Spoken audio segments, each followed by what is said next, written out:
Paggamit ng sikat ng araw para mapagana ang mga irigasyon, isa lamang yan sa mga proyektong nakatagdang ipatupad ng Department of Agriculture.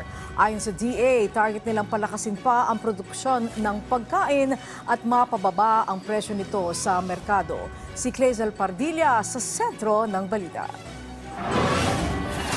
Para mapataas ang produksyon at mapababa ang presyo ng pagkain, alinsunod sa direktiba ni Pangulong Ferdinand R. Marcos Jr., 4 na malalaking proyekto ang sisimula ng Department of Agriculture sa susunod na taon. Kabilang dito ang Philippine Solar Irrigation Project na magpapatubig sa mga sakahan.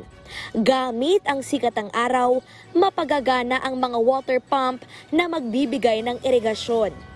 That's $320 million.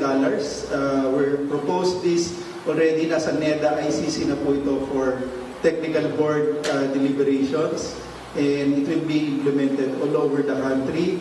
Matapos ang matagumpay na pakikipag-ugnayan sa pamahalaan ng France, popondohan ang 350 farm-to-market na tulay sa Pilipinas.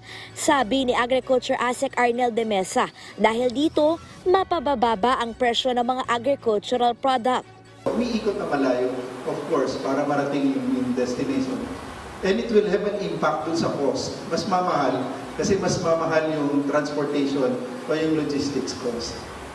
Doon sa 350 priority bridges, ito yung ma-identify or na-identify natin na talagang yung need na malink agad at yung impact ay mas malaki for our farmers or fishers, yun yung magiging priority natin. Upang mabawasan ang nasasayang na ani at mapaganda ang kalidad ng mga agricultural product, ipinapanukala rin ang $500 milyong na proyekto para sa post-harvest facilities. Our focus will be the rice and corn. We have already the project concept note prepared for this, and it will be through JICA project natin. Tututukan din ang nasa $100 milyong na halaga ng Logistic Chain Modernization Program sa pagpapabuti at pagsasaayos sa mga daungan. Inaasahang matatapos sa loob ng 3 hanggang 4 na taon ang mga naturang proyekto. Para sa Pambansang TV, Clazel Pardilla sa Bagong Pilipinas.